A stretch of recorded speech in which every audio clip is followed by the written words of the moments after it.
माझ्या सर्व ताईंनो आणि मैत्रिणींनो सप्रेम नमस्कार। तुम्हा सर्वांचे आपल्या सुनैना द सुपर मॉम ह्या यूट्यूब चॅनलवर खूप खूप स्वागत आहे। आजचा दिवस तुम्हाला छान आनंदाचा जाओ, तुमच्या मनातल्या सर्व इच्छा पूर्ण होत याच तुम्हाला नवीन आणि मंगलमय दिवसाच्या शुभेच्छा। तर आठवडाभराच्या स्वयंपाकाची तयारी एका दिवसाच्या 15 मिनिटात होऊ शकते का? तर त्याचं उत्तर आहे हो। आणि तेच मी तुम्हाला आजच्या व्हिडिओमध्ये सांगणार आहे की कशा पद्धतीने आपण आठवड्याभराच्या दोन्ही वेळच्या स्वयंपाकाची तयारी एका दिवसाच्या 15 मिनिटांमध्ये कंप्लीट करू शकतो। तर व्हिडिओ जर आवडला तर व्हिडिओला एक लाईक करा आणि शेवटपर्यंत व्हिडिओ बघा, कारण खूप छान छान टिप्स आणि ट्रिक्स सांगण्याचा प्रयत्न केलेला आहे। तर एकही टिप चुकवू नका, त्याने नक्कीच तुम्हाला फायदा होईल। चॅनलवर नवीन असाल तर चॅनलला सबस्क्राइब करा। तर चला व्हिडिओला सुरुवात करू। तर आपल्याला जेव्हा आठवडाभराच्या स्वयंपाकाची तयारी करायची असते तर आपलं एक नियोजन असतं। साधारणतः रात्रीच्या जेवणामध्ये आपण काळ्या मसाल्याची भाजी किंवा वरण भात, एखादी सुकी भाजी आणि चपाती असं करत असतो। आणि सकाळचा जर समजा स्वयंपाक करायचा ठरला तर क्वचितच एखाद्या वेळेस आपण वरण भात लावत असतो किंवा कुणाकडे दोन्ही वेळी वरण भात चालू असतो आणि सुकी भाजी ही परमनंटली लागतच असते, म्हणजे कंपल्सरी असते ती।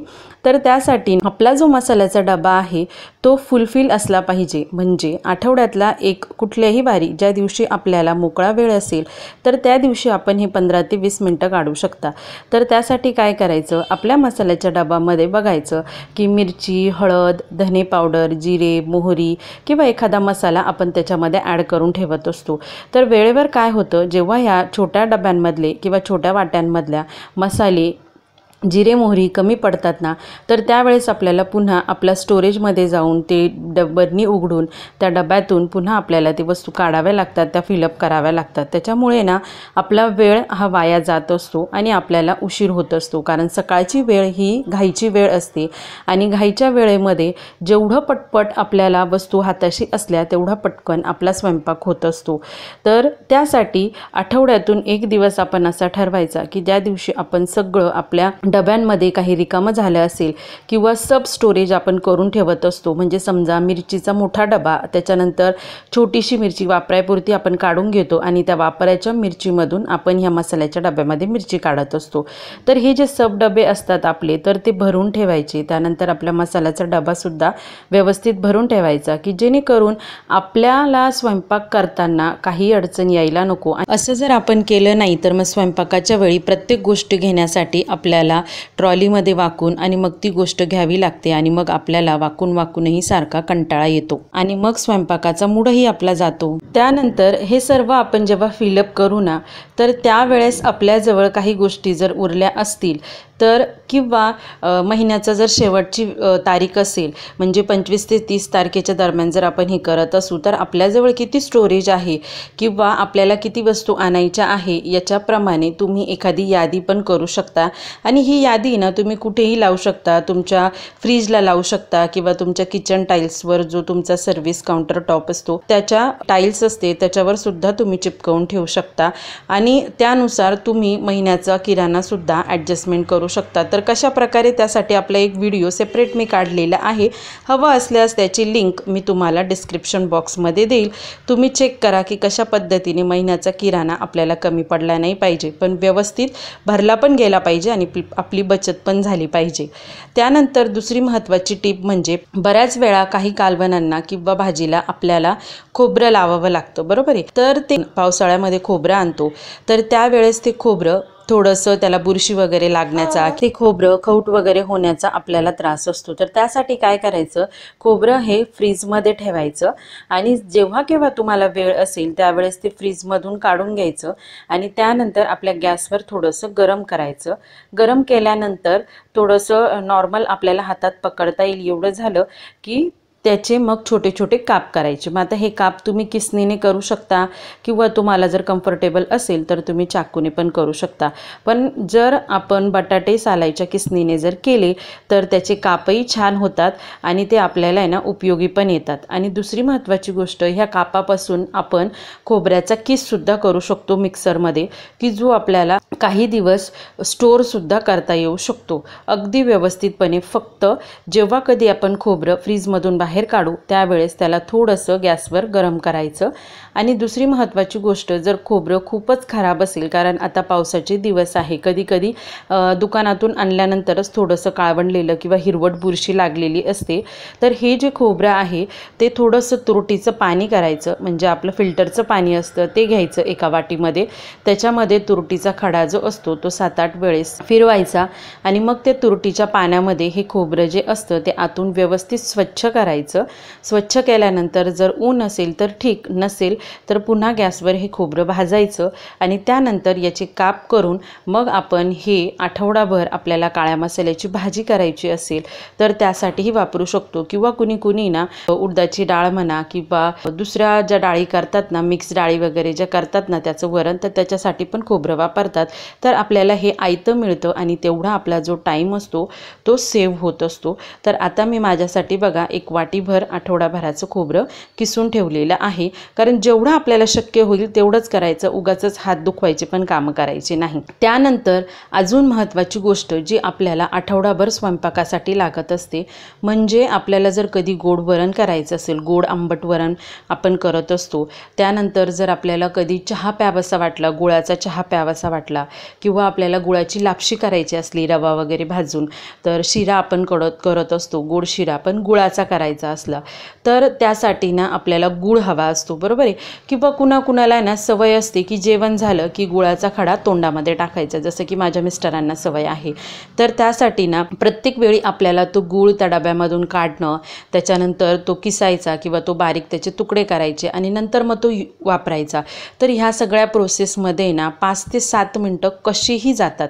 तर ते जर आपल्याला सेव्ह करायचे असेल तर जेव्हा आपल्याला असा वेळ असेल तर त्यावेळी ना छान असा गुळाचा खडा घ्यायचा आणि तो ना किसून ठेवायचा, किंवा तुम्ही चाकूने पण करू शकता, झटपट होण्यास खूप सारी मदत होत असते। जसं की आता बघा मी एक छोटासा गुळाचा खडा घेतलेला आहे आणि तो चाकूने असं किसून ठेवत आहे, तर ज्यावेळी त्याची आपल्याला गरज असेल तर त्यावेळेस तो आपल्याला रेडी टू यूज असतो।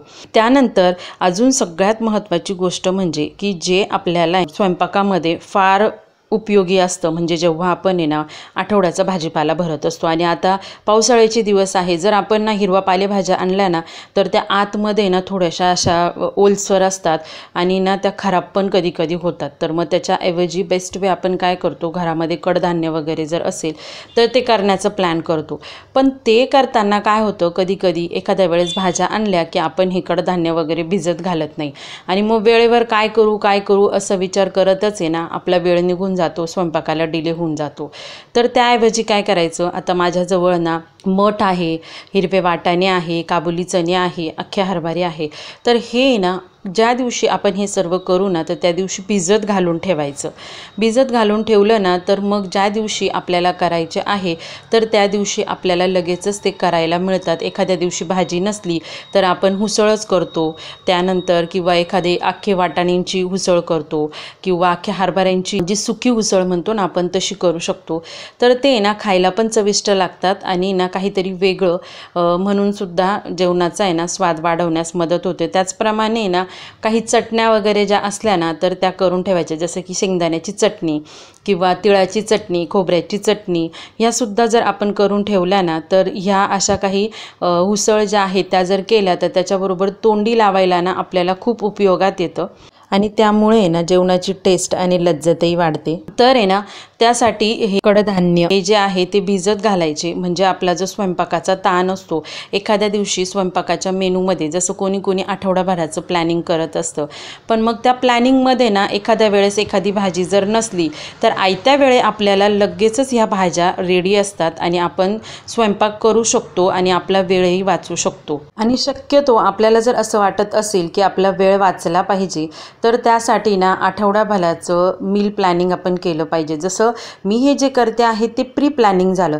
पण सोमवारी सकाळी काय भाजी करणार आहे, त्याच्याबरोबर तोंडी लावायला काय करणार आहे, सोमवारी संध्याकाळी काय भाजी करणार आहे किंवा तोंडी लावायला काय करणार आहे, किंवा एखाद्या दिवशी उपवास असेल तर त्या दिवशी काय करणार आहे इतरांसाठी आणि संध्याकाळी उपवास सोडायचा मेनू काय असणार आहे, किंवा मंगळवारी काय करणार आहे, बुधवारी, असं प्रत्येक वाराचं सकाळचं आणि संध्याकाळचं भाज्यांचं थोडंसं नियोजन करायचं, कमी जास्त प्रमाणामध्ये त्याच्यामध्ये चेंजेस फ्रीजमध्येच पण ठेवायला वाव ठेवायची, म्हणजे जेव्हा कधी एखादी भाजी अवेलेबल नसेल तर त्यावेळेस आपण ह्या भाज्यांचा उपयोग करून आपला त्यावेळेची सांज भागवू शकतो। तर हेच थोडक्यात सांगण्याचं तात्पर्य आहे। तर हे बघा, मी अशा छान मस्त सगळे कडधान्य हे भिजत घातलेले आहेत। तर त्यानंतर अत्यंत महत्त्वाची टीप जी आहे ती म्हणजे सकाळच्या नाश्त्याचा प्रश्न असतो।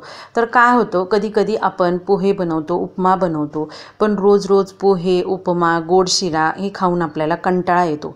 मग ना आपल्याकडे किंवा महाराष्ट्रामध्ये किंवा भारतामध्ये सगळ्यात आवडता नाश्ता म्हणजे चहापोळी असते। आणि चहापोळी बनवायची म्हटल्यानंतर आपल्याला तूप हवं असतं पोळीला लावण्यासाठी। तर शक्यतो मी बाहेरचं तूप जे आहे ते टाळत असते आणि घरीच तूप बनवत असते। तर त्यासाठी रोज आपण आहे ना दुधावरची साय काढून ठेवतो।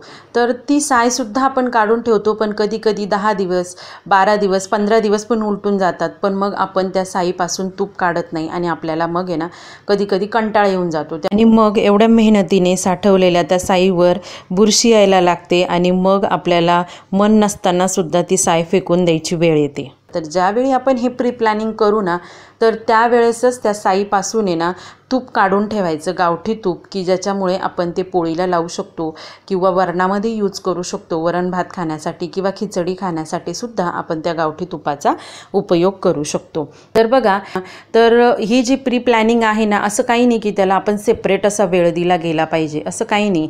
समजा आपल्याला संध्याकाळी 5 वाजेच्या वेळेस आपण एका बाजूला दूध तापत ठेवलं किंवा चहा करत ठेवला, तर तेव्हासुद्धा त्या 20 मिनिटामध्ये आपण ह्या सगळ्या गोष्टी करून ठेवू शकतो। त्याच्यासाठी असा सेपरेट वेळ देण्याची आवश्यकता नाही आहे। तर बऱ्याच भाज्यांमध्ये ना आपल्याला आलं लसूण पेस्ट हवं असतं। तर समजा आपण मसाल्याची भाजी जर करणार तर त्याच्यासाठी आपल्याला आलं आणि लसूण असं वेगळं हवं असतं। एक वेळी पेस्ट आपण पटकन मिक्सरमधून काढू शकतो किंवा तुम्हाला रेडी करून ठेवायचे असेल तर रेडी टू यूज पण करू शकतात, जसं मी करून ठेवते। आलं लसूण पेस्ट करून ठेवत असते आणि आलं आणि लसूण असं वेगळं वेगळं करून सोलून ठेवत असते। म्हणजे ज्या भाज्यांना फक्त आपल्याला लसूण हवा आहे तर तो लसूणसुद्धा आपण वेळ लगेच आपल्याला लागला की तो घ्यायचा ठेचून आणि मग तो फोडणीमध्ये टाकायचा। तर त्याच्यासाठी मी आलं लसूण असं वेगळं वेगळं पण करून ठेवते आणि आलं लसूण पेस्ट पण करून ठेवते आणि टोमॅटोची प्युरी पण करून ठेवते। त्याच्यामुळे ना आपलं जे काम आहे ते खूप पटकन आणि क्विक होत असतं आणि यालाच टाईम मॅनेजमेंट म्हणतात। आणि असंच जर आपण टाईम मॅनेजमेंट केलं तरच आपली कामे स्मार्टपणे पटपट होतात आणि आपण स्मार्ट गृहिणी म्हणून सुद्धा ओळखलं जाऊ शकतो आणि आपल्याला स्वतःलाही वेळ द्यायला आपल्याला वेळ मिळत असतो। तर ह्या टिप्स ज्या आहेत त्या सगळ्या स्मार्ट टिप्स आहे, याचा तुम्ही नक्कीच अवलंब करू शकता आणि आय होप तुम्हाला व्हिडिओ आवडत आहे असंच मी गृहीत धरलेलं आहे आणि इथपर्यंत आलेच आहात तर एक लाईक करा बरं का। तर त्यानंतर अजून ना आपण ना काळा मसाला करून ठेवत असतो, त्याचं वाटण, काळ्या मसाल्याचं वाटण थोडक्यात म्हणू शकतो। तर काळ्या मसाल्याचं जेव्हा आपण वाटण तयार करतो ना तर तेव्हा 2 ते 3 दिवसाचं आपण काळ्या मसाल्याचं वाटण तयार करू शकतो, की जेणेकरून ज्या दिवशी आपण काळ्या मसाल्याच्या भाजीचा प्लॅन म्हणजे वांग्याची भाजी म्हणा, भरली कारली म्हणा, तर ह्या ज्या काळ्या मसाल्याच्या भाजींचा आपण प्लॅन करत असतो ना तर त्यावेळी आपल्याला हे जे वाटण आहे ते खूप सारे उपयोगाचे पडत असतात। ज्याप्रमाणे आलं लसूण आणि लाल तिखट किंवा लाल मिरच्यांची आपण ठेचा जो म्हणतो तो ठेचासुद्धा करून ठेवायचा, की जेणेकरून कधी आपल्याला तोंडी लावायला काही नसलं तर त्याचा आपल्याला उपयोग होऊ शकतो। तर ह्या आणि अशाच टिप वापरून मी माझा स्वयंपाकाचा वेळ वाचवत असते। तर ह्या टिप्स वापरून तुम्हीही स्वतः एक स्मार्ट गृहिणीसुद्धा बनवू शकतात आणि स्वतःचा टाईमसुद्धा वाचवू शकता। तर आजच्या टिप्स कशा वाटल्या ते मला कमेंटमध्ये नक्की सांगा। तुम्हाला व्हिडिओ जर आवडला असेल तर व्हिडिओला लाईक करा, कारण खूप मेहनतीने व्हिडिओ तयार केलेला आहे। तर पुन्हा भेटू एका नवीन व्हिडिओमध्ये, तोपर्यंत बाय बाय, टेक केअर।